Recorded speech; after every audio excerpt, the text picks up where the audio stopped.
Hello, everyone. I'm Dr. Anna Cabeca. I am your presenter today and your girlfriend doctor. I'm looking forward to sharing with you as much information as I've learned that I can share within this amount of time that we have together.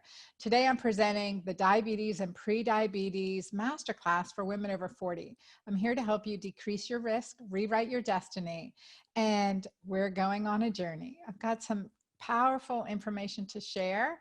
And also, of course, we can only cover so much over the next 45 minutes, 60 minutes, and then how to take your next right step in doing more. So, and plus at the end, we're going to geek out with a little bit extra research.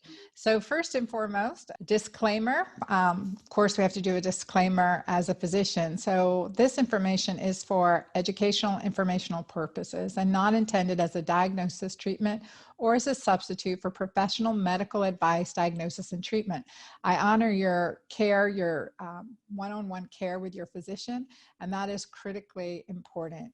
So again, this information is to share with you some of what I've learned over my more than 30 years of medical practice, and where I've helped and seen really empowering lifestyle and dietary changes, as well as hormonal changes, impact the lives of women tremendously in their future. So that's what I'm here to share. So turn up your speakers, grab a pen, close the door, get your notebook out, and let's go. You're going to want to take lots of notes here and listen to this. So I just want to let you know that you are in the right place. If you want to know the relationship between female hormones and diabetes, there's a powerful relationship here. And, you know, once we hit menopause and perimenopause, our risk for diabetes increases exponentially. So I'm going to share with you why that is. If you're curious how insulin is related to PCOS, dementia, and Alzheimer's, I've got some information for you. Again, empowering information. And if you're wondering what endocrine disruptors are and why they matter, especially when it comes to diabetes, I'm gonna address that too, as well as empowerment material. So which simple lifestyle and nutritional changes can really optimize your metabolism, and what you can do to get empowered, stabilize your blood sugar, and reduce your risk. So you ready? All right, so listen closely. This is really critically important.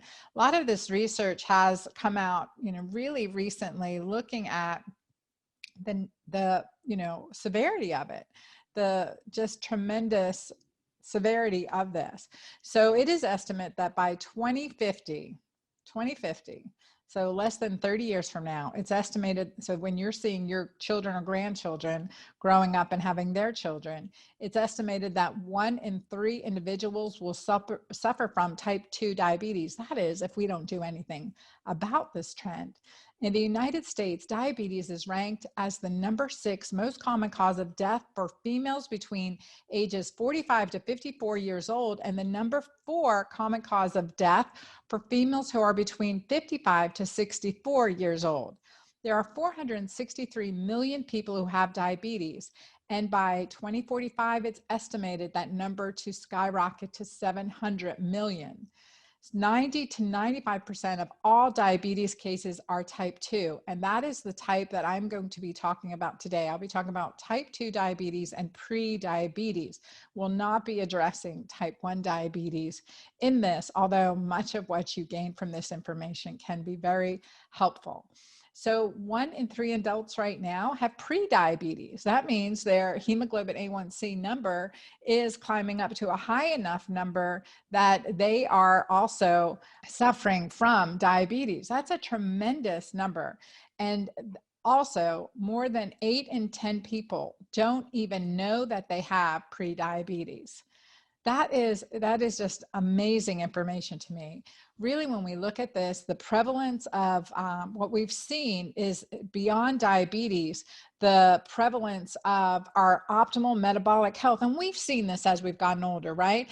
We've gained weight without doing anything different. Well, this is not just women, but especially women in menopause, but men, children. We're seeing a complete prevalence of the decrease in optimal metabolic health in American adults. And there was a survey done. It's the National Health and Nutrition Examination Survey. And it said the prevalence of metabolic health in American adults is alarmingly low at 12.2%, even in normal weight individuals. So let's see what they classified as metabolic health. Well, they said optimal metabolic health is a waist circumference of 102 centimeters for men and 88 centimeters for women. And that is about 40 centimeters for a guy and 34 centimeters for a woman. 40 inches for a guy and 34 inches for a woman, and really less than 32 inches. We would consider less than certainly 32 inches for a woman, and certainly less than 36 inches for a man would be more of the optimal level. So even these guidelines, we're looking at already, borderline metabolically unhealthy individuals, as well as a fasting glucose of less than 100 and a hemoglobin A1C of less than 5.7. And I would consider optimal fasting glucose less than 90 milligrams per deciliter and a hemoglobin of less than 5.4%, ideally less than 5.3% to be optimal, right? Not the normal, but the optimal, as well as blood pressure, a systolic of less than 120 and a diastolic of less than 80, and triglycerides of less than 150. And really, let's drop those triglycerides down to less than 100, as well as an HDL greater than 40 for men and greater than 50 for women, and not taking any related medication. So that's what was considered metabolically healthy. So with those considerations already on the borderline, 12.2% of us. And so this is why this is so serious and why I'm really grateful to be here with you and talking about this information. So as we age, there's different symptoms that we experience, and these symptoms affect our quality of life. That's what QOL is up here, quality of life. And there can be many symptoms from fatigue, sleeplessness, brain fog, memory loss, no sex drive, gaining weight without doing anything different, or and difficulty losing weight, or weight loss resistance. Things we've tried before are no longer working. Not to mention the moodiness and skin changes, adult acne, no thank you. What about hair loss? Sleep issues. I experienced all of these symptoms at one time, and I'll get a little bit into my story as we go, but all of these symptoms affect our quality of life, and they worsen as one of the key markers for blood sugar control worsens, and that is the key marker of insulin resistance. So when I work with women, and I worked with tens of thousands of women in my one-on-one practice, as well as millions of women online, I always want to tell her, and I tell this to you too, that menopause is a time to open up, not shut down. The Japanese say menopause, they use the word konenki for second life, and it's a time of regeneration, renewal, right? That sounds so much better. And so let's optimize our body to get into that. So menopause is that time to emerge from the cocoon as the beautiful butterfly, not the moth. Another thing is, by the time we've reached menopause, we've lived a life and experienced trauma. And I know each and every one of you has a journey, has your own story, and are strong, smart, and equipped to deal what life has thrown at you. So the women during this time of life are savvy consumers too, looking for real life solutions that make her feel more energized, vital, sexy, and beautiful. And I imagine that's why you're here too. You want to feel energized, vital, sexy, beautiful. You want to play with your children, grandchildren, great-grandchildren. Get on the floor, get dirty, get up on horseback. Enjoy all that life has to offer. And I want you to do the same thing. There's no reason why you won't be able to in following these tips that I'm going to share with you. A little bit, an ounce of prevention is worth a pound of cure. You know the old saying. And no matter what you're dealing with, you can lead a better, healthier, more vibrant life. And I will share with you that I know, because I've been there and I've helped so many people through this journey. So you're in the right place, girlfriends. You really are. Let's get started here. I'll tell you a little bit about me. I'm Dr. Anna Cabeca. I am a triple board certified physician, and I trained in obstetrics and gynecology at Emory University. And from there, I went on to board certifying in anti-aging and regenerative medicine, and then integrative medicine. And through my own personal health journey, from being really sick, diagnosed with early menopause at age 39 and irreversible infertility, I literally went on a journey around the world looking for answers to find solutions. And I found them reversed early I would say with the grace of God. I reversed early menopause, became pregnant, and delivered a beautiful baby girl at age 41. And my journey was only beginning. I've continued to learn and study and research. I'm in my mid-50s now and loving my life with best relationships ever and healthier than ever. I watch my metabolic markers, and something to look at. And I have diabetes on both sides of my family. I'm also, before I get too far ahead of myself here, I'll share with you, I've also created solutions where none existed, because I needed to find answers for me and my patients, and they weren't in my doctor's bag. And so with that, I've created my product, Mighty Maca Plus, which is over 30 superfoods combined to really work to help your adrenals, to support alkalinity and detoxification, support the gut, and so many good things, and certainly energy and libido naturally. And my Julva cream is my feminine cream that I created to help women as we get older, deal with the accidental leaks when we cough and sneeze, and dryness, and improve pleasure, increase pleasure. I've created programs and I also have a Keto Green line of supplements as well that have 0 grams of sugar, because we don't need any extra sugar. So I've created programs called Breeze Through Menopause, Sexual CPR, Magic Menopause, and my best-selling books are The Hormone Fix, Keto Green 16, and soon to be released, Menopause. So my journey came from my story of my own struggle. And what makes me an expert in this area of diabetes and pre-diabetes, certainly as an OBGYN, especially working at a tertiary hospital at Ivory Tower, Emory University, we were the referral center for many complicated cases, pregnant women with diabetes and renal failure, and the list goes on. So as obstetricians, we manage our patients' diabetes all through pregnancy. But I first learned about diabetes as a young teenager when my mom was diagnosed with diabetes. She was in her 40s. I was in my early teens. And before I knew it, she was starting injections of insulin. And she diagnosed, I remember it clearly, because we were playing outside, and she had this lesion on her leg, and she was just like, it's been going on for 2 weeks and it's just not healing. And that's often us, how diabetes creeps up on us. All of a sudden, we're not healing as well.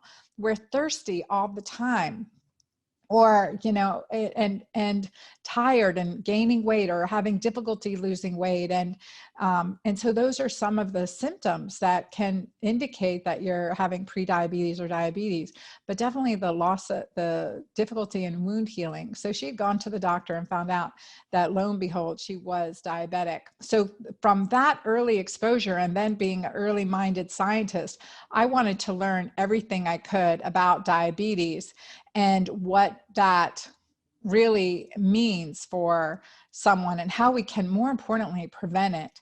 But also, I went into medical practice as an OBGYN into a small area in Georgia as a National Health Service Corps scholar. I went to this area called McIntosh County. It's a very rural area outside of Brunswick, Georgia, in southeast Georgia, about an hour or so below Savannah. And it's a shrimping village. And I was the first specialist in that area. I was the first female doctor. There was another family physician in the local state clinic. And that was it. And so I saw patients for everything. They didn't have anywhere else to go. And certainly managing blood sugar, managing diabetes in pregnancy, that is an expertise. I want to share a little bit story how this has affected all parts of my life. Plus, I was in a early pre-diabetic stage in my late 30s, early 40s as well. And I've checked genetics, and I have cardiovascular disease and diabetes as high risk on my genetic profile. So I have not escaped the genetic luck that way. But again, there's a reason for it. If we are prone to diabetes, if we are prone to conserving glucose, we are warrior body types. And that's what I love to tell my clients who come in with these symptoms. You typically have a warrior body type.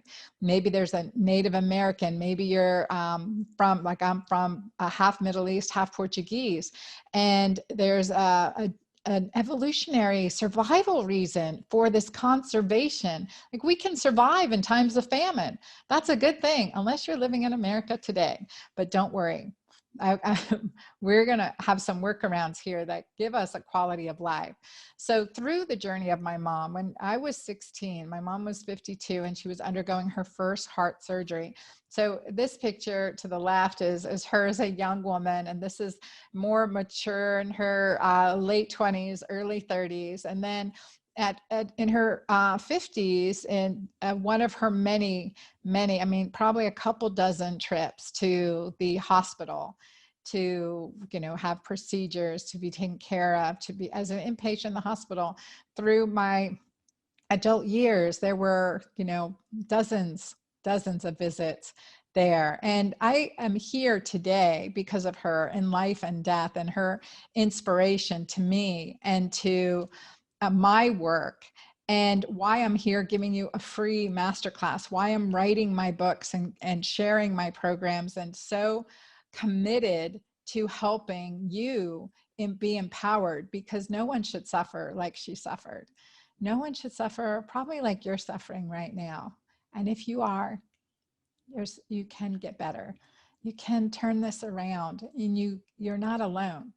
And it's not a destiny. If diabetes runs in your family, it's not your destiny. Let's understand the survival reason for it, and let's work around it. And we're going to do that today. I miss my mom every day. She died undergoing her second heart surgery. God rest her soul. And she was only 67 years old. She didn't get to know all her grandchildren. She didn't get to do what she was so destined to do. A brilliant woman. She followed the guidelines that were set forth for her by our modern medical system. I was in Emory when she died, and I had the best care for her. She was being treated by her doctors in Philadelphia, and she had the best care, but yet no one looked at the underlying causes. So as I dealt with my grief over her loss, I dug into the research. What was going on? At the time of her death, she was on 11 medications, no two of which were ever studied together for the effects of those two medications, let alone 11 medications together.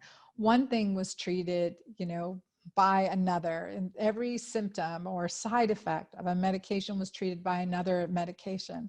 And again, she had the best doctors. Dad was military, Navy retired. He had great, well-meaning physicians who only have what's in our doctor bag, unless we've been to hell and back like I have. And I always say, I wish no one the journey I've been on to have the tools that I have. And that's why I'm here sharing them. But more importantly, I share them with physicians, but I'm here to share them with you.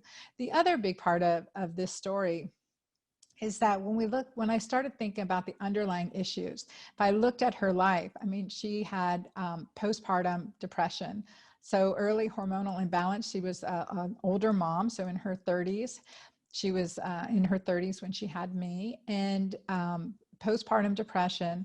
And then from there, put on medication such as Elevil, for instance, and that can affect your insulin resistance. Add that to a genetic family history of diabetes, and before you know it, she was getting diabetes and then heart disease. And what I saw as this evolved, right, from postpartum depression, hormone imbalance, hormones were never addressed, ever, ever. So, from postpartum depression to early diabetes, to heart disease, and to a very, very tough last 15 years of her life, a very tough, unfair last 15 years of her life. So if we look at that and we think, okay, where could I have intervened? And as a physician and a scientist, I looked and I said, well, postpartum depression could have been treated by progesterone. She most likely had some estrogen dominance and some thyroid dysfunction at the same time. So optimizing her thyroid and working with her genetic body type I'm first generation American, as immigrants to the US, as Native Americans, as many ethnicities know, African Americans, Hispanics, many of us know that we have there's a genetic predisposition for survival, for being warriors, for being Amazonians. I mean, to live in scarcity. We are designed this way, and that's not a bad thing, except when you're living in America, doing the SAD diet, standard American diet. So other things following the American Diabetic Association, which was a lot of fruits.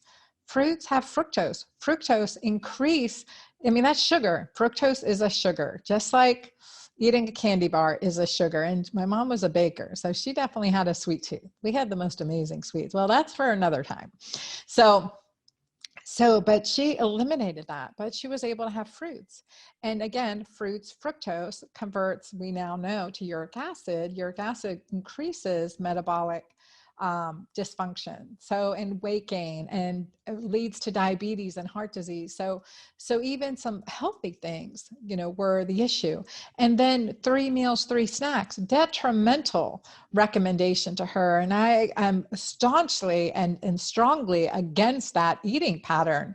And I'll go more into that and give you some more science behind it. But let me tell you, 2 meals, 3 meals a day in the perimenopause and beyond, definitely postmenopause, is plenty. It's plenty, and it's important, because what was happening with these recommendations that the American Diabetic Association still often shares today is causing increased insulin resistance. Every time you eat, there's an increase in glucose, there's an increase in insulin. Your cells kind of like shut down to hearing all this, insulin. You become insulin resistant, so to speak, and you get higher and higher levels of glucose. But high levels of insulin is a hormone disruptor in and of itself.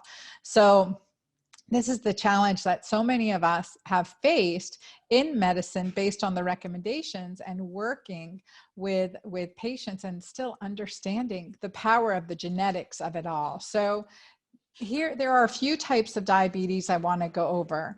There's pre-diabetes, and that is typically when your hemoglobin A1C is 5.7 to 6.7. And there's type 1 diabetes, and that's the really an immune type of diabetes, where there's pancreatic cell failure.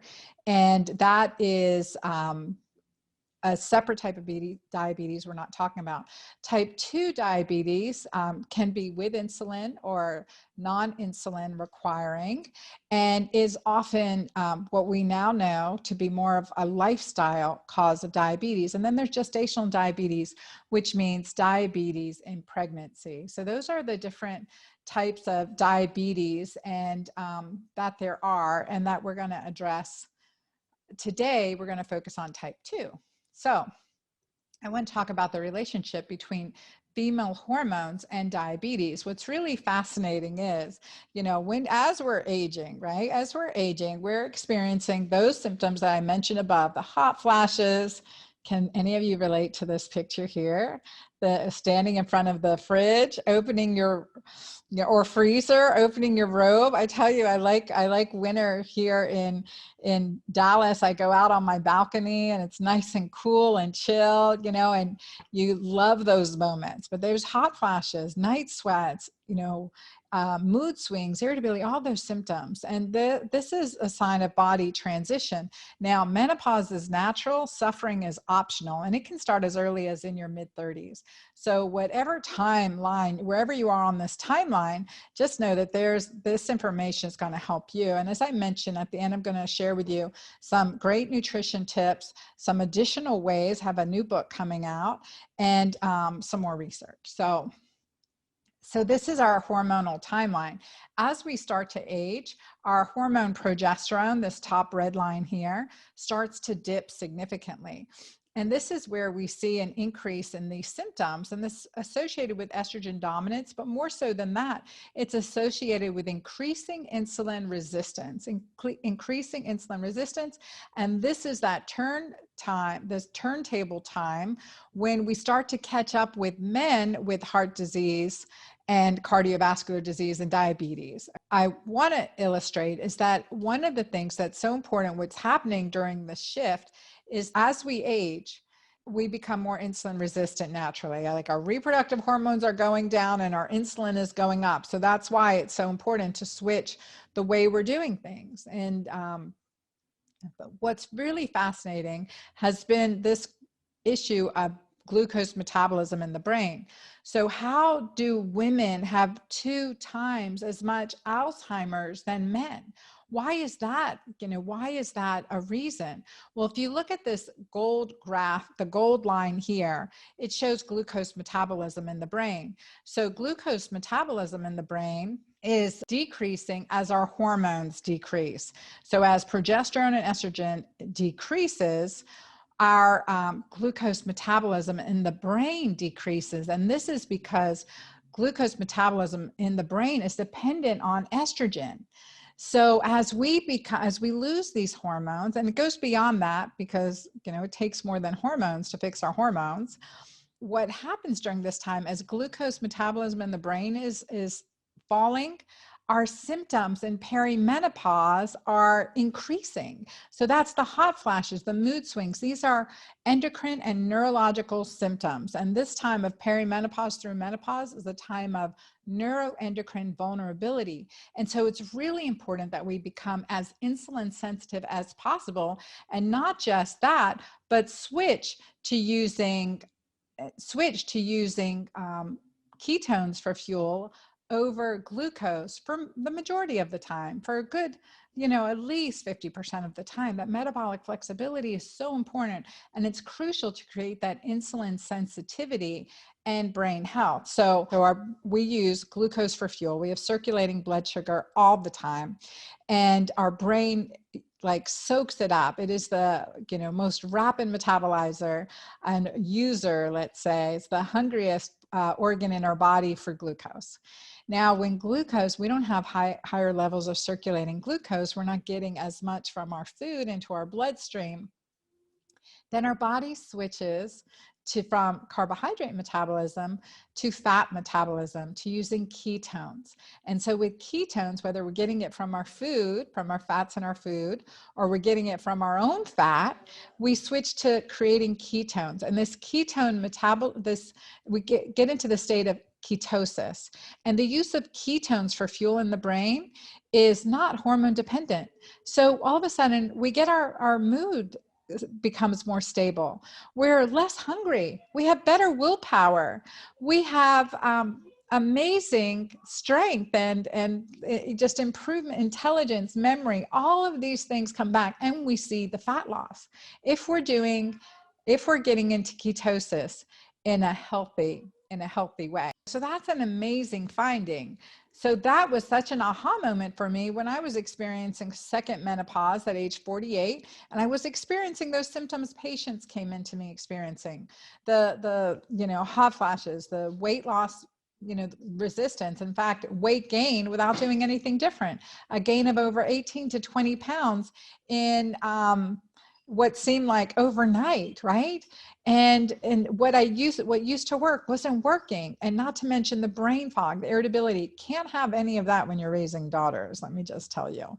So that took me on this journey. And as I got into a healthy ketogenic state, which I call keto alkaline or keto green state, using plant-based foods, as well as healthy fats and high quality protein, along with intermittent fasting, these combination of nutrition and lifestyle was epic. That helped me lose 18 of the 20 pounds in 6 weeks, really very quickly, and gain my memory and clarity back. And it felt the peace that surpasses all understanding, as it says in the Bible. So nothing in my external environment changed, but my ability to handle it did. And this is in sharp contrast to, I know many patients come in and say, Dr. Anna, I am just losing it. I don't know why I'm overreacting in this way. I feel like it wouldn't have bothered me, a few years ago. And now it's like, I just, it's just this, like, it makes me so angry, or this monster inside me just flares up for no reason. I don't know if you can relate, but if you can, I mean, I get it. I've been there. And so, so through the journey I saw my mother go on through her health with not a good outcome, and so much love left to give, and knowing what I was experiencing and where I was spiraling down right along that same pathway, I really became just so vocal about this Keto Green method that I created. I created my Magic Menopause program, had, thousands of people who have been in it and have done amazing just to learn this information, let alone, millions of more exposed to my Keto Green method. And that's what I want you to understand. It's not just about what we eat, but that's important. It's also when we eat. So with that intermittent fasting, so we can get our body into ketosis, so we can become more insulin sensitive, so we don't have the impairment of using glucose that creates the sequelae of disease, the diabetes,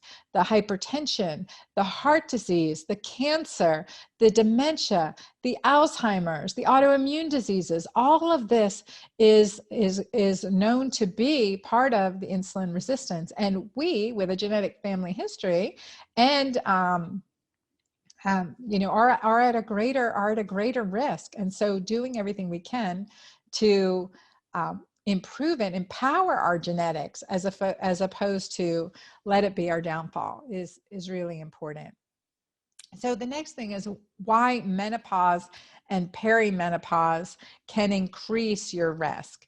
And this is where we've seen that exactly what I've been talking about, that change in those hormones, that decline in progesterone, that decline in estrogen, testosterone, and DHEA. I mean, those are, testosterone and DHEA are anabolic hormones. They really are DHEA is a pro-hormone produced by our adrenal glands back here at top of our kidneys. And testosterone is downstream from DHEA and converts to estrogen as well. And we need progesterone for all of those, because progesterone and pregnenolone are our mother hormones. And with their decline, we have to support our adrenal glands more than anything. So we have to normalize cortisol. In other words, we have to de-stress as a way of life. What we create perceived, what we can't control, let go, or create perceived controls around it, so that we can have more healthy hormones, because cortisol is the most acidifying hormone in our body. It's catabolic. It breaks us down. And you may have been feeling that over the last year or two with the chronic everyday stress, what's happening next, worry from the pandemic stress, and that can increase cortisol, which further depletes progesterone. So we see a lot more, menstrual irregularities, difficulty with conceiving, with having a baby. And so, as well as rapid aging. I mean, you can just look at every president before and after office, and you can see that they age 3 to 4 times as quickly as they would have otherwise. So graying of hair and all that. We want none of that. But cortisol is acidifying. And the contrary, the hormone oxytocin is alkalinizing. It's love, connection, a spiritual trust, all of these things, laughter, pleasure, orgasm, increase our body's oxytocin, which is alkalinizing. And so these concepts I put into the Keto Green way. So menopause and perimenopause are increase our diabetes risk because of the decline in the protective hormones, as well as the increase in insulin and cortisol naturally as we age. So again, lifestyle factors and nutrition really make a difference here.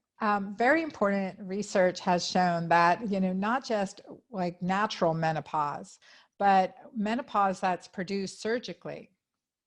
So the risk of incidence of diabetes in postmenopausal women, if they've had a hysterectomy, this is this graph down here, but again, seeing in perimenopause and perimenopause and right around menopause, we start to get increasing in diabetes. I mean, a huge increase in diabetic risk.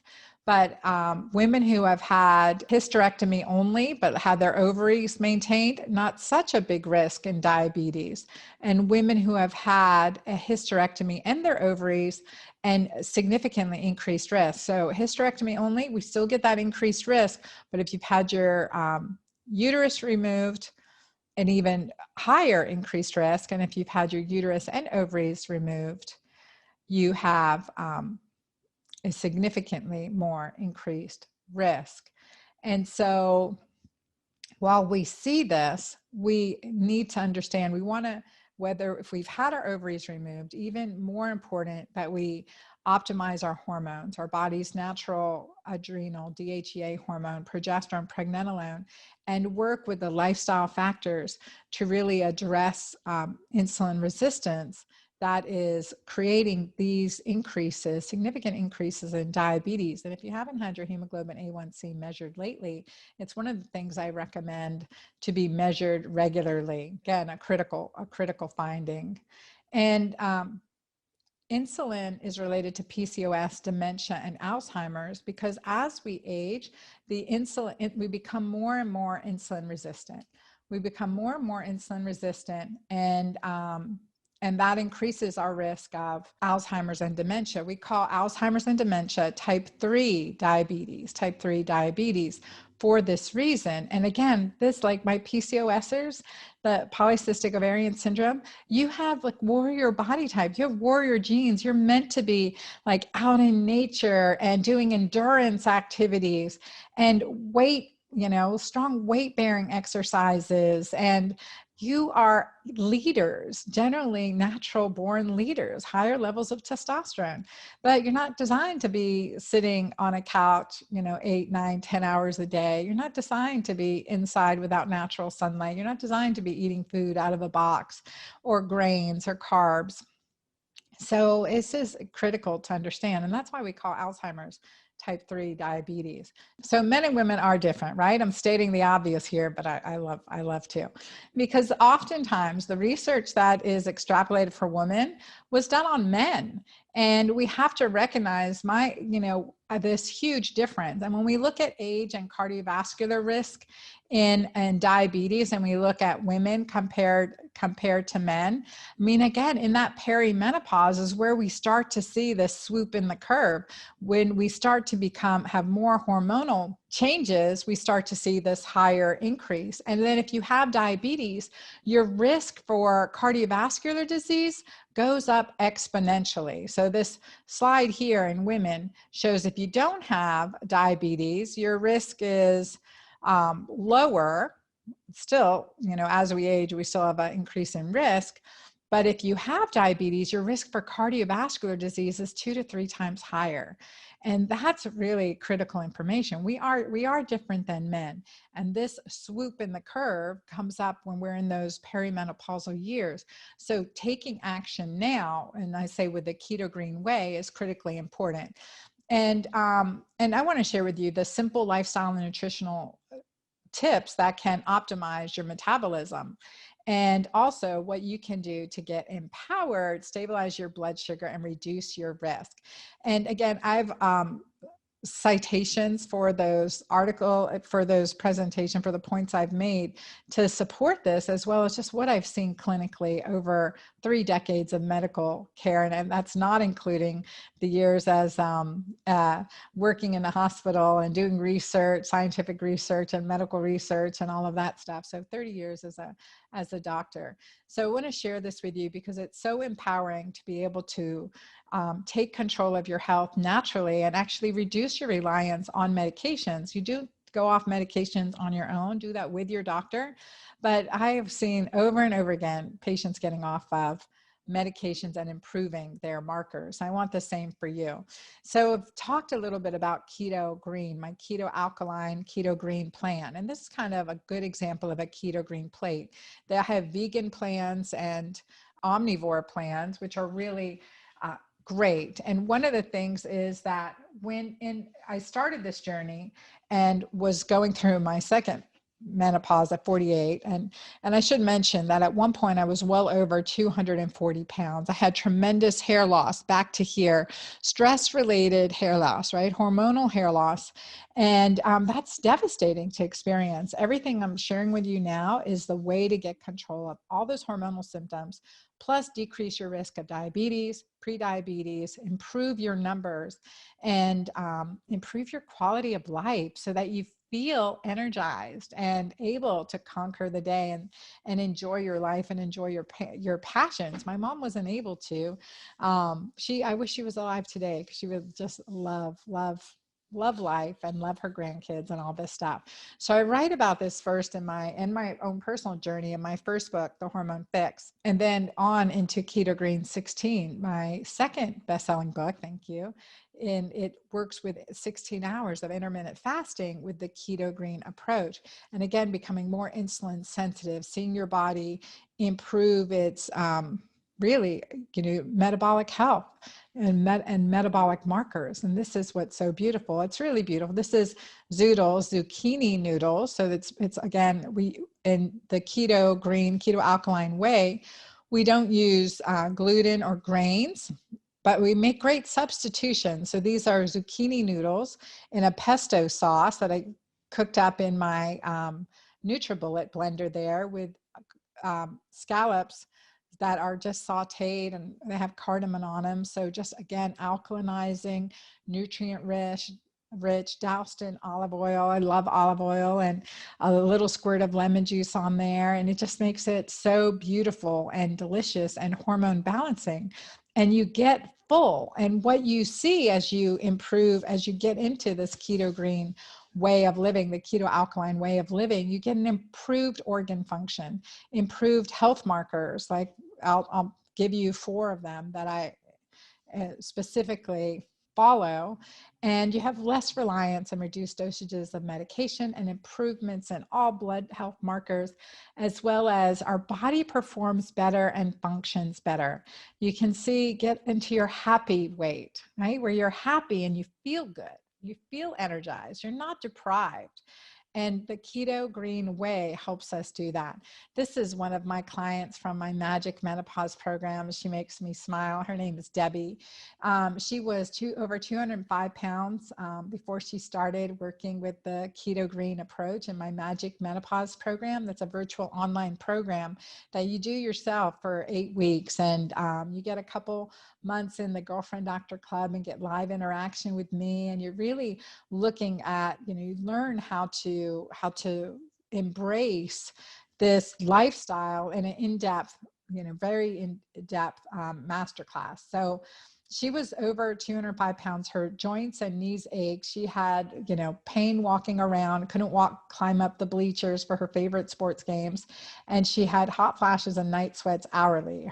2 of her key blood markers were her HSCRP was 32.7 and her hemoglobin A1C was 5.7. Well, working with the Keto Green way, and she lost more than 55 pounds. She had no more joint pain, active and happy, no more hot flashes, and her HSCRP, her inflammatory marker, went down from 32, which is terribly high. We don't like to see it over 3, and was at 2.0. And her hemoglobin A1C dropped from 5.7 pre-diabetic to normal, 5.4, just optimal, right? And that's what we want to see. So we move from going into an acidic lifestyle, just not just what we eat, but acidic foods like sugar, fructose, or think about like artificial sweeteners too, highly acidic in our artificial sodas, diet sodas, carbohydrates, grains, dairy acidic. Of course, meats are acidic. So we need to balance the good acidic foods, some of the ones we eat, like our proteins, our good quality proteins, and sometimes incorporating certain fruits, again, lower glycemic fruits, and adding the alkalinizers in there, the herbs and spices, the sprouts, the beet greens, the kale, the avocado, the asparagus, all these that are broccoli, cauliflower, these are good for hormone detoxification too. But also the acidic, like I always think of acidity, like living in a city like New York City, very stressed, not, high stress, high smog, not much green. And an alkaline environment, think about the Amazon, waterfalls, lush green forest and plants everywhere, foliage everywhere. It's just gorgeous. And it's also true with thoughts. Acidic thoughts are fear, anger, worry, and that increases cortisol, and that's the acidic hormone. And alkaline thoughts, which are love, generosity, giving, laughter, those are things that increase oxytocin. So you see where there's a component of, in order to optimize our lifestyle, in order to optimize our hormones and improve our quality of life in general, and control, if we're already diagnosed with diabetes, control it and not let it progress any further and possibly reverse it. Oh, more than possibly, right? I would like bet on it. Follow this way, we will see an improvement usually within 2 weeks.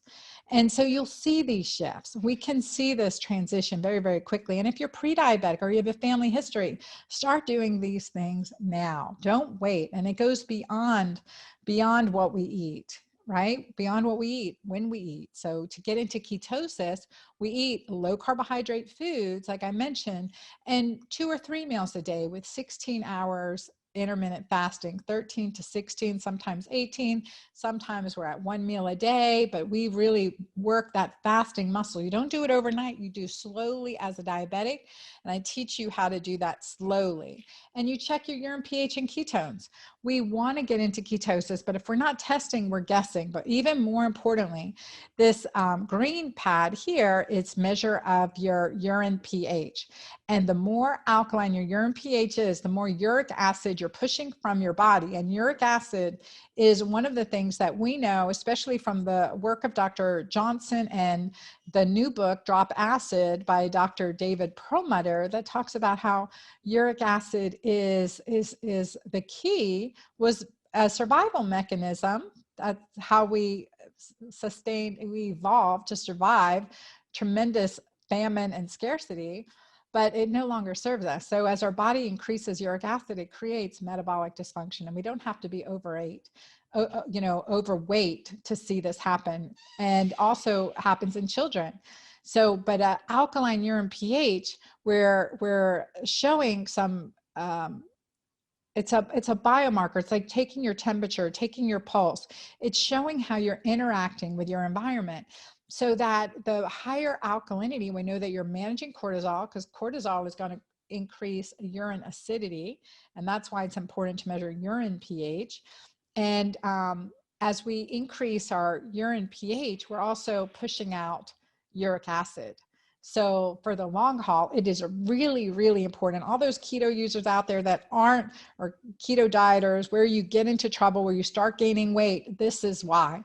It's increasing uric acid. So we have to balance it out with the alkaline foods and lifestyle to really make a difference. So it's the whole combination of uric acid and diabetes in metabolic syndrome. So it's not just about what we eat. It is about when we eat, who we're eating with, if we're stressed out when we're eating, and it could, the quality of what we eat if they were injected with hormones and antibiotics. I mean, that affects us, pesticides, herbicides.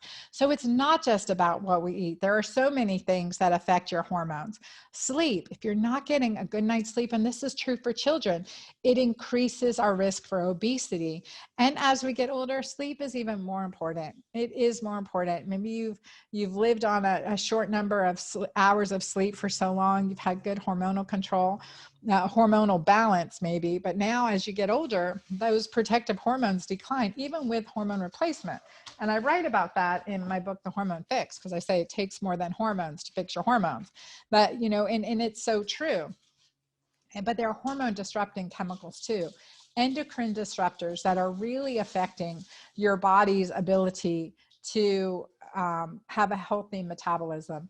It affects the cells at the mitochondrial level, the powerhouse of the cells, and disrupts the ability to detox hormones and to create energy, ATP molecules. And this is the pandemic in America today, with hundreds of thousands of chemicals. And it's estimated that before we leave the house in the morning, routinely, an average American is putting on over 100 chemicals on their body, between soap, face creams, shampoo, conditioners, and these are hormone disruptors. That is why at every level, it's sometimes not about doing more, it's about doing less. So choosing things that are natural in so many ways. And so this is where endocrine disruptors really are affecting us. And this research was just published in the Journal of Biomedicine, and it looked at endocrine disrupting chemicals and insulin resistance in children.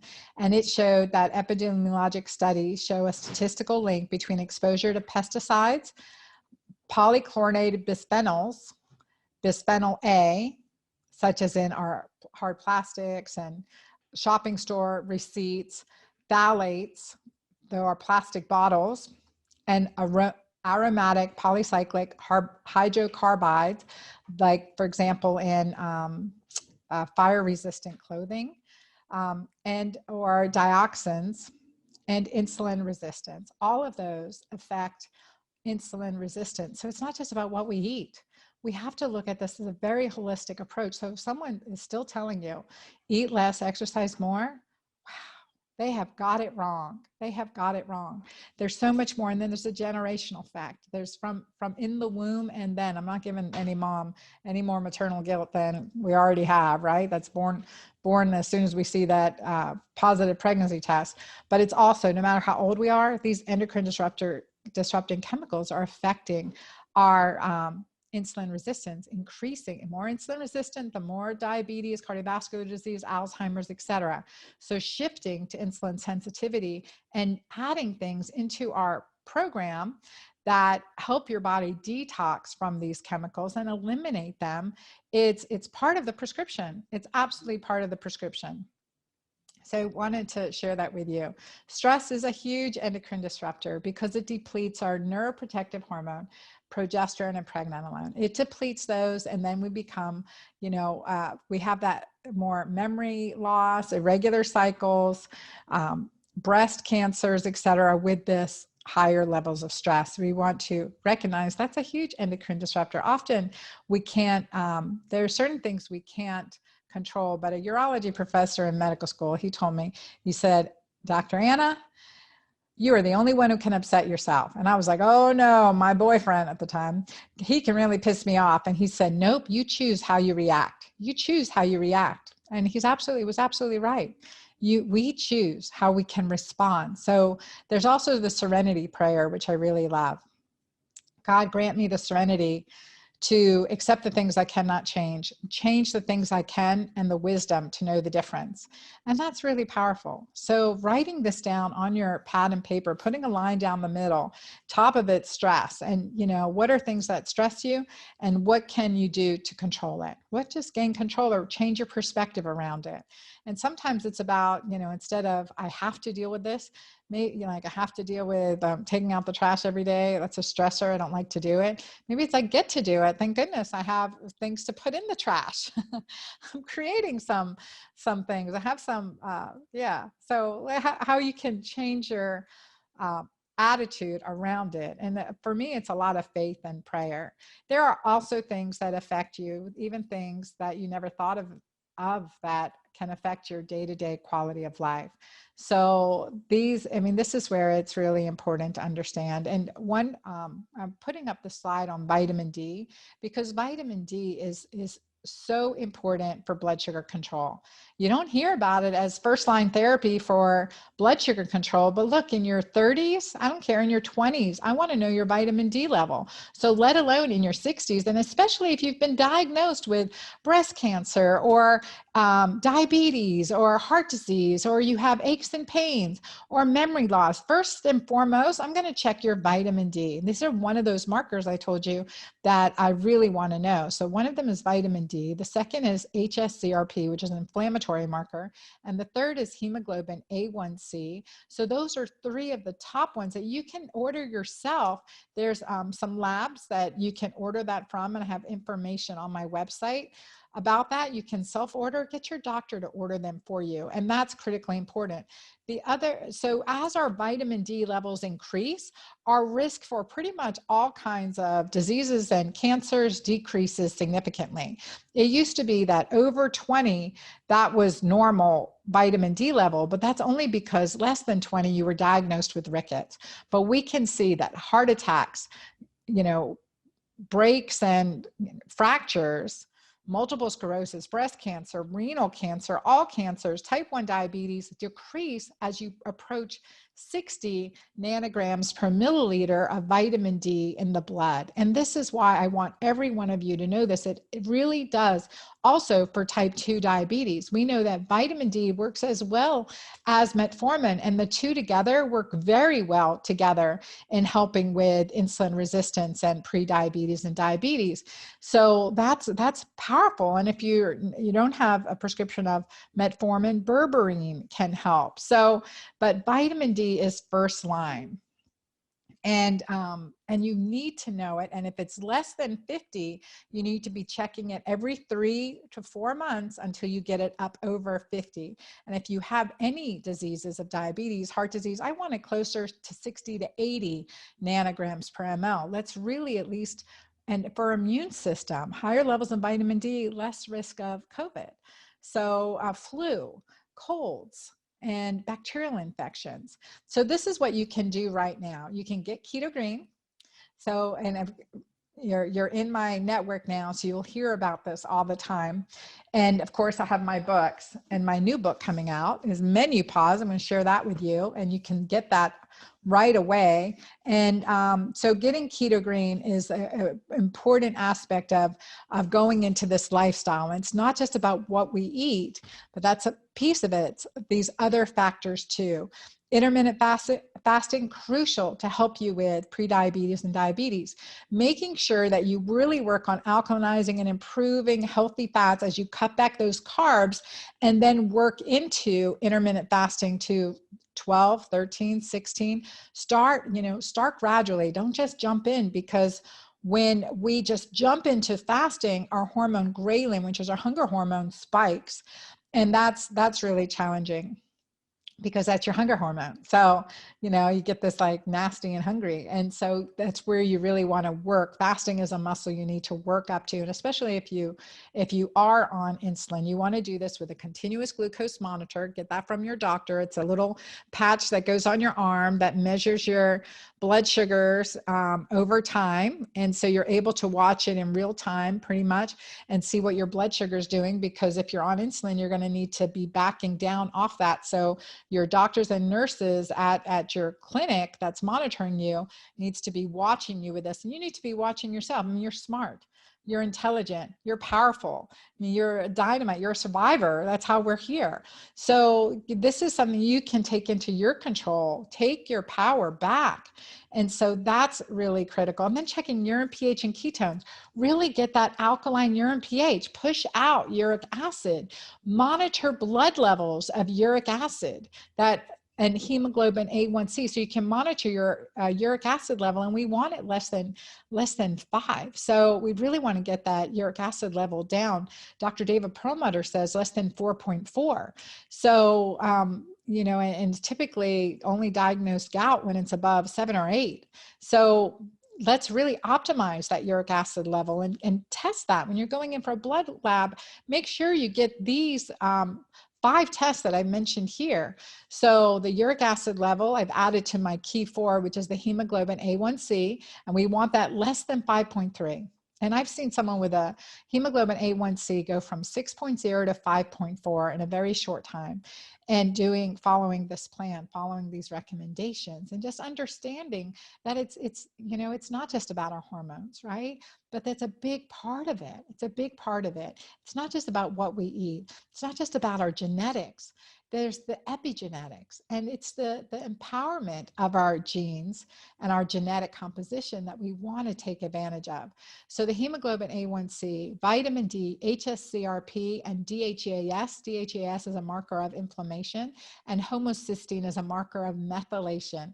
Many diabetics and those of us who have a risk factor for cardiovascular disease are poor methylators. I am. Like I said, I have the genetics on both sides of my family. Both my mom and dad died of consequences of diabetes, and I don't want that to happen to you. CGM stands for continuous glucose monitor. I use that pretty much for a whole year in writing my book, Keto Green 16, because I wanted to make sure the plans kept that blood sugar stable. So when we eat, the composition of the food, eating fats and proteins first and carbs later, that keeps your blood sugar nice and even, as well as there's certain supplements that I recommend to help. So continuous glucose monitoring is biohacking at its finest. Your doctor can prescribe it for you, and you can get it. It's just like $80 for 2 of the continuous glucose monitors. You don't have to get the physical monitor. If you have a smartphone, you can just scan the smartphone onto your monitor, and it tells you your blood sugar. It's beautiful. And there's also many finger stick blood tests that you can do, and joining a like-minded community, like in my Girlfriend Doctor Club. So that's at dranna.com/club. So, and these are women and men, but women especially, that I've got a heart for you. That are joining together and doing this together. So you're not alone. And that really does improve compliance all the way around. My new book is coming out. You guys get an opportunity to go to your local bookstore and pre-order Menopause as much as possible. Go to your local bookstore. I'm a book geek. I was a Nancy Drew fan. I've read, by the time I was in 5th grade, I'd already read hundreds of books, and I'm just a big fan. So I want to support our local booksellers. Menopause is available everywhere books are sold. Certainly at your local bookstore, you can pre-order. Amazon, Barnes and Nobles, everywhere. So this Menopause book is just a beautiful pictorial journey into 5 6-day menu plans that all do something that really help inspire you to on this journey, that it pauses different things. And I would say there's magic in the pause. So I'll go through these 5 plans in a second, but it's only 6 days to help you break through a plateau, to kickstart you on your journey, to help you discover what your next right step is. My book Menopause is there, and it's a beautiful, there's many color photographs of the recipes, and it's just beautiful, well written. Plus, as a first generation American, I brought in Menopause Around the World segments, Menopause Around the World. So what people in different cultures and countries have done to not suffer the menopause that we suffer in America. So there are free bonuses when you pre-order Menopause now. When you order Menopause, you'll be able to get these bonuses at from a link on my website at dranna.com. But these bonuses includes the meal plans and servings and a very beautiful pictorial cheat sheet, if you will, batch cooking plan. So if you like to batch cook 3, 4, 5 days in a row, this will organize it for you. I had great help from Amy Stafford in doing that. There's a 6-day daily journal, so you can keep track of your numbers. What you measure gets managed. And that's why I put this journal in here. An outline of the 6-day plans, some cooking videos, and a recipe list. So you get each of these bonuses in when you order Menopause now, and the 5 different eating plans, each one pausing something different.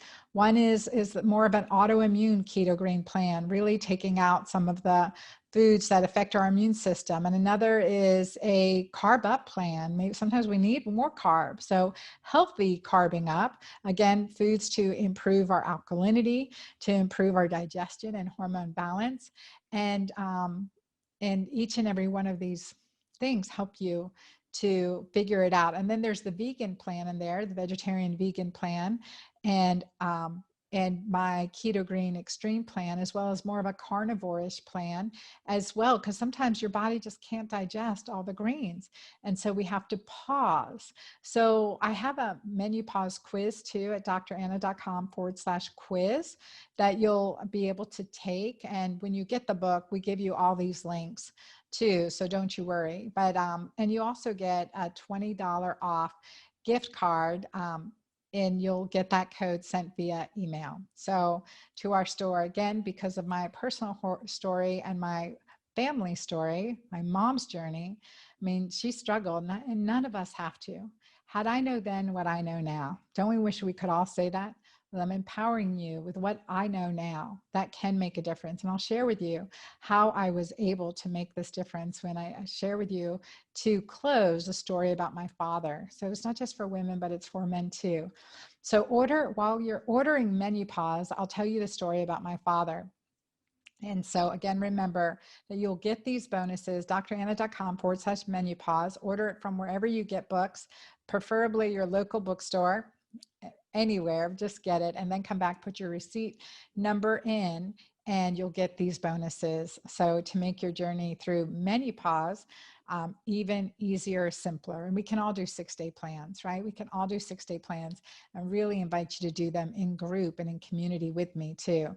So my dad, he was a Navy, American Navy. He went to World War II at age 17. He was born in 1926. At age 79, he came to visit me. And this was a decade after my mom had passed.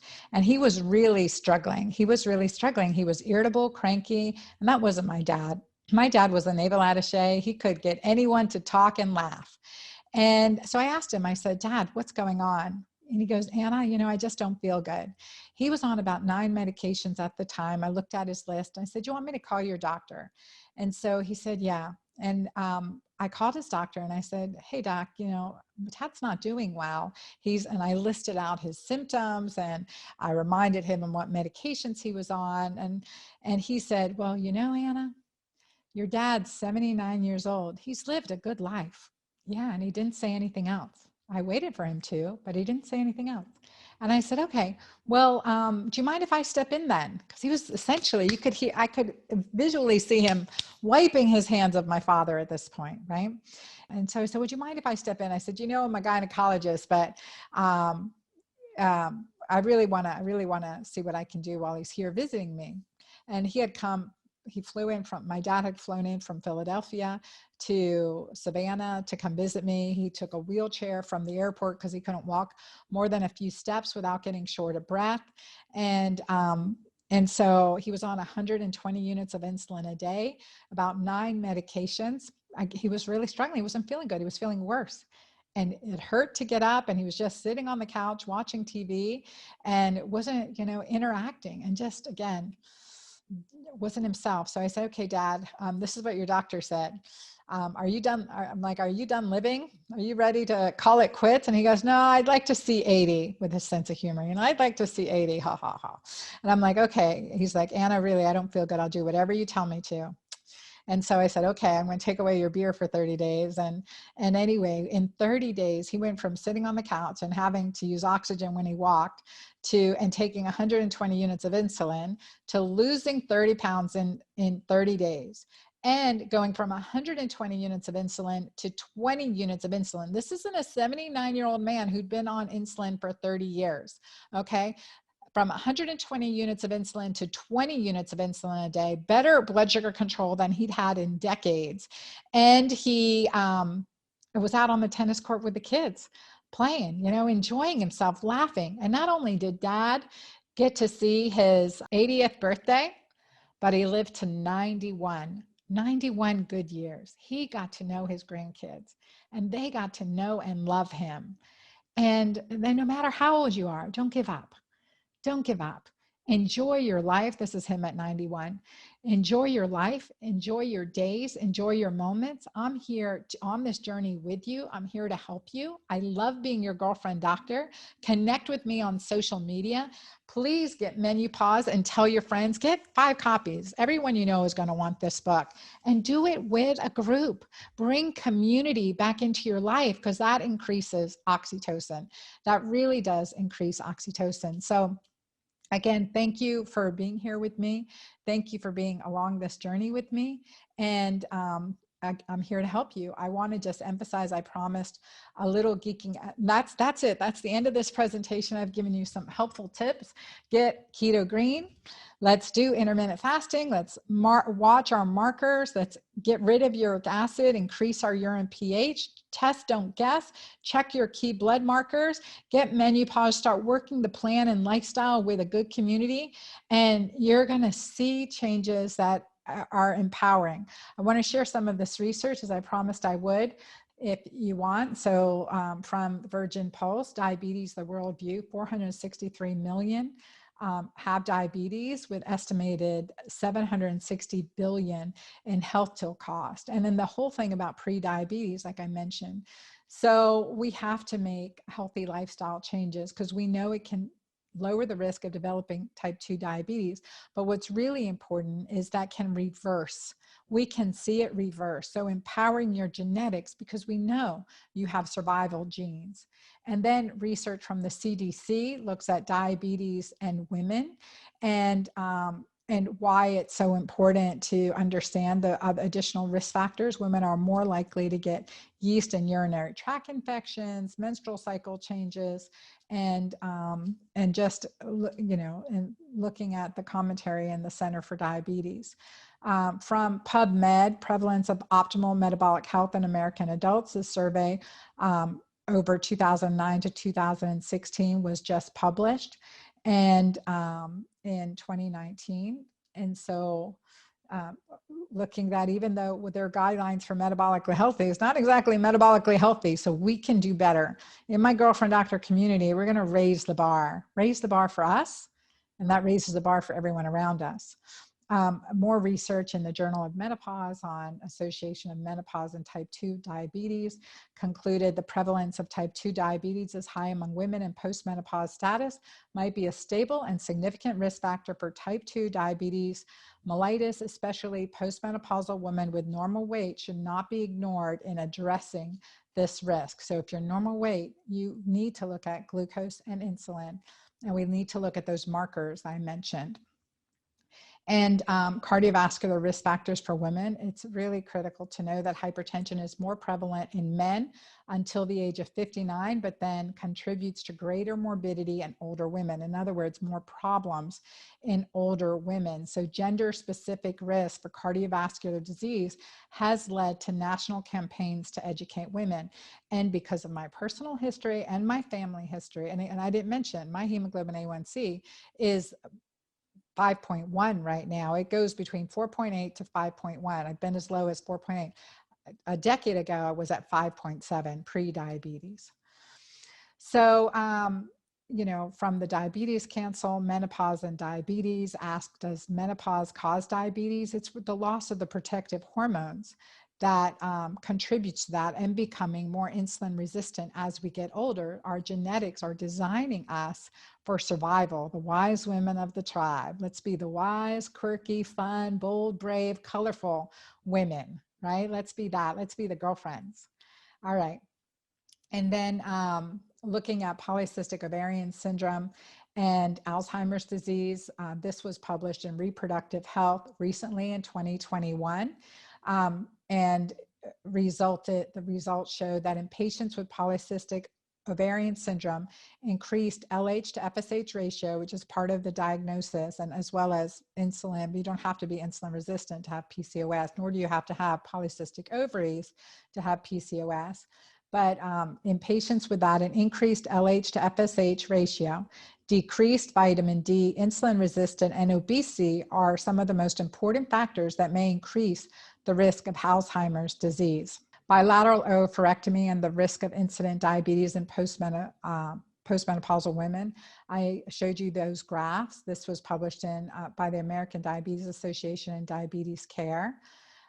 Uric acid and diabetes. This is the author manuscript, Dr. Johnson, from Health and Human Service Public Access, published in the European Journal for Internal Medicine 2016. I mean, this should be front page news, by Dr. Richard Johnson, really pioneering this finding, showed the uric acid and diabetes risk, that hyperuricemia, that high levels of uric acid. And we want the blood level of uric acid to be really low, again, below 4.4. Add in, when you're getting Menopause, add in Drop Acid by Dr. David Perlmutter. Excellent book. And so hyperuricemia has been linked with diabetes since the 1800s and was associated with metabolic syndrome by early 1920s. And this just blows your mind, right? This information is out there, but we even took it out of standard blood tests because we were only looking for uric acid in gout. But hyperuricemia is attributed as a secondary consequence to insulin resistance historically, but recent studies suggest it's a causal role. So the higher the uric acid, the higher purine containing foods, uric acid producing foods, and that's certainly part of our keto food. So that's why integrating the plant-based and checking urine pH is critical component of the Keto Green way and getting into ketosis through healthy intermittent fasting. So all of those comes through. They looked at a study of 5,000 young adults and found that baseline elevated serum uric acid predicted the onset of both diabetes and insulin resistance significantly. So much more, right? There's so much more to this than we knew. There's so much more than we knew. So cardiovascular risk associated with gender and aging, from Journal of Cardiovascular Diseases. Looking at insulin and growth hormone, IGF-1 axis. And what's very fascinating is that the more insulin resistant we are, it's not just diabetes, it's a hormone disruptor.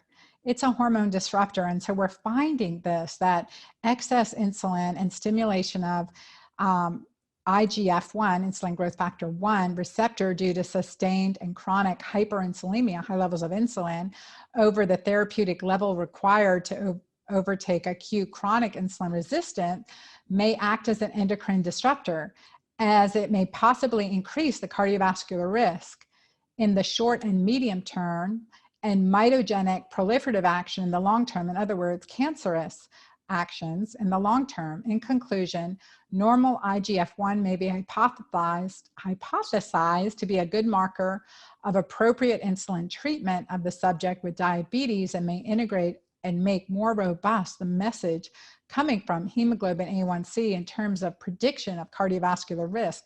So it's not enough if you're on insulin to make sure you have a healthy hemoglobin A1C, but you want to be ideally off insulin or on as little additional insulin as you can be.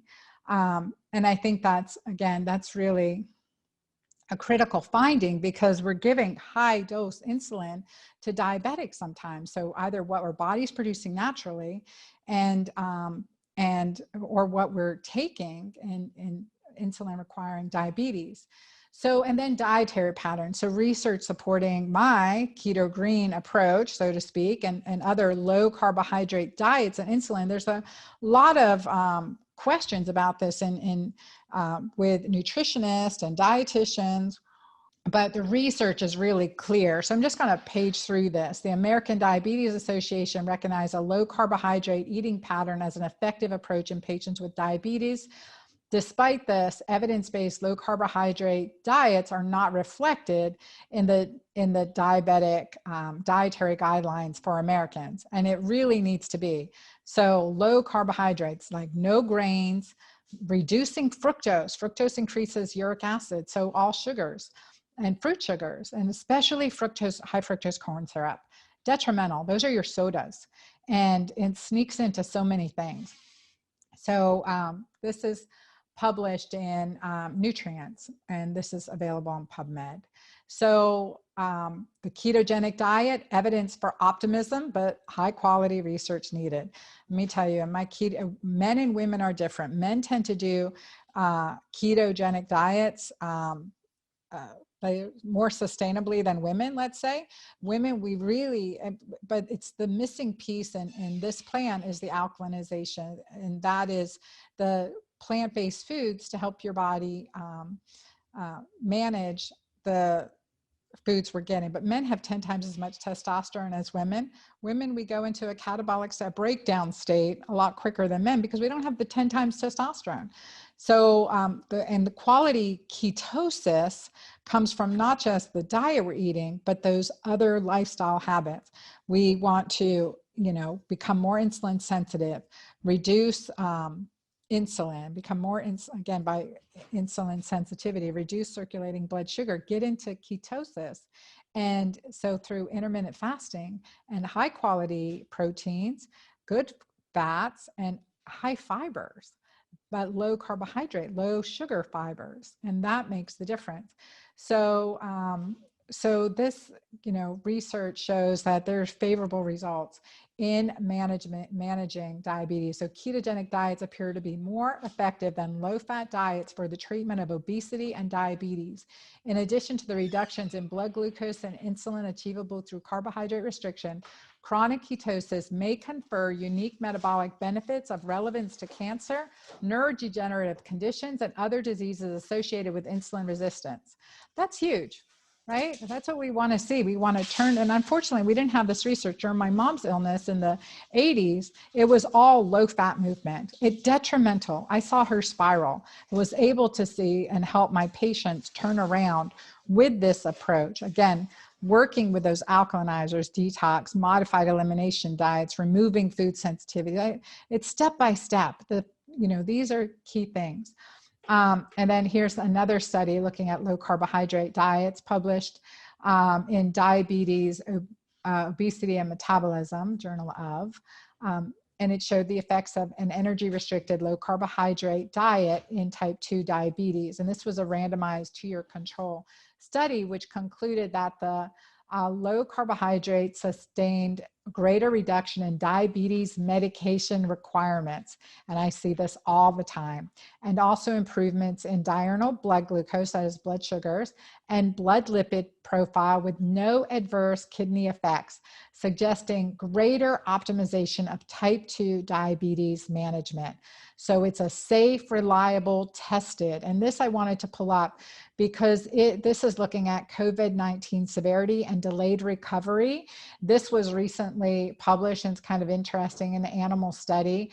And it concluded that we observed increased weight loss and lung pathology, such as exudates, vasculitis, hemorrhage, fibrin and edema, delayed viral clearance, and functional lung recovery, and prolonged viral shedding. So so this is for the detrimental impact of a continuous high-fat, high-sugar diet on COVID-19 outcome. So switch to Keto Green this way, switch to low carbohydrate, high-quality proteins, high-quality fats. I mean, that is essential. So getting rid of the sugar. This study shows the effect of the severity and delayed recovery and increased long hauler syndrome, so to speak. And then looking at fasting mimicking diets and markers, risks for aging, diabetes, cancer, and cardiovascular disease, working through some extended fasting, just shows that fasting mimicking and low calorie fasting mimicking diets can decrease the incidence of diseases such as cancer and multiple sclerosis in animal models studied. And then I talked about in the presentation endocrine disrupting chemicals in biomedicines in 2020, looked at several endocrine disrupting chemicals and specifically how that can affect obesity in children. And that included the phthalates, the PFAs, and those are the non-stick surfaces, fast food packaging, fire-resistant clothing, things like that. BPAs, that's your bisphosphonates. So then plastics and resins, the receipt paper is very common. Triclosan is another one that's in with hand sanitizers. So you want to make sure you're not using that. And then to continue about endocrine disruptors, there's so many endocrine disruptors. And this is the work by Dr. David Perlmutter on that is highlighting the work from Richard Johnson on uric acid at Dr. David Perlmutter, MD, a great website and information. And his podcast is excellent. This is some of the original work by Richard Johnson, MD, on the metabolic effects of fructose. This is a great resource too in the Dr. Peter Adia's podcast as well. There's additional research published looking at safety of low carbohydrate diets in type 2 diabetes at a 1-year study. And it concluded that the results demonstrate that a novel metabolic and continuous remote care model can support adults with type 2 diabetes and improve hemoglobin A1C. And this was in a low carbohydrate, higher fat, high quality protein model. So very similar to Keto Green model. And then urine alkalinization, what I talked about, urine pH can facilitate uric acid excretion. So again, the foods we eat help to push out uric acid, the plant-based foods, lower purine containing foods, and that balance of it, right? The balance of it all. And that's why I'm such a big proponent of you being empowered, checking your biomarkers. What gets measured gets managed. Test, don't guess. This is really important. This research was published in the Nutrition Journal. So all of these pieces to the puzzle, again, this just additional research as a benefit, and a quick reminder to go get my book, Menopause, and we're in this together. There's so much to share with you, and I want to thank you for being in my community and being here with me, and as I'm here to help. So go grab my book. There's Menopause. And again, I love being your girlfriend doctor. Please don't hesitate to email my team with any questions, team@drannakabeca.com. We are here to help and on your journey. So no matter what you've been diagnosed with, what your genetic potential is, we know like there's a next right step for you. So thank you for being with me today. Be sure to share this. Tell your friends about it. Share this information. Sometimes you haven't gotten this information from your doctor. It's very rare to see all this put together. So I wanted to bring it to you. I'm passionate about this in love and honor of my parents, and in honor of my girlfriend doctor community, and in honor of every one of you listening to this, women, men, for your children, for your parents, for your sisters, for your brothers, for your girlfriends and boyfriends. Here we go. Thank you guys. Thanks for being here.